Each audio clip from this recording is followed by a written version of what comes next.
Magandang umaga! Kumusta po? Narito po ulit ang update natin para sa lagay ng ating panahon.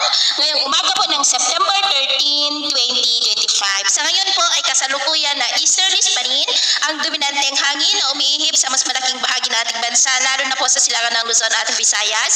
Ang habagat po ay umaabot na dyan sa may southern part ng Palawan. Habang ang LPA naman ay nandiyan na po ngayon sa silangan ng Dinagat Island, base po dito sa wind map na nagdudulot na ngayon ng mga isolated rains sa ilang bahagi po ng Kabisayaan at Mindanao, pero posible rin na malusaw na yan dahil po yan sa length interaction, at ito naman ang pinapakita ng forecast model nating ginagamit hanggang po sa susunod na 2 linggo.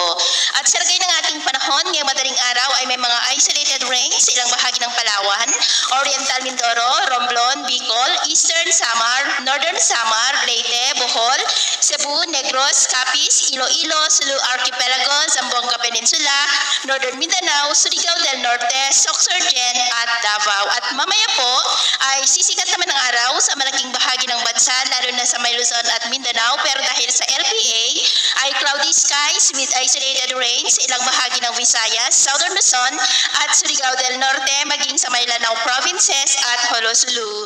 At mamayang hapon, mas maraming lugar ulit ang makakaranas ng mas maulap na kalangitan with isolated rains. Kaya po kung lalabas tayo sa ating mga tahanan, gali naman po natin lagi ang magdala ng kahit anong panangga natin sa init ng araw, at protection na rin po sa mga biglaang buhos ng ulan. At sa atin naman pong mga baybayin, wala naman po tayong nakataas na namang gale warning signals, pero ba yung pag-ingat lamang po kung papalaot tayo para po mas makaiwas sa mga sakuna.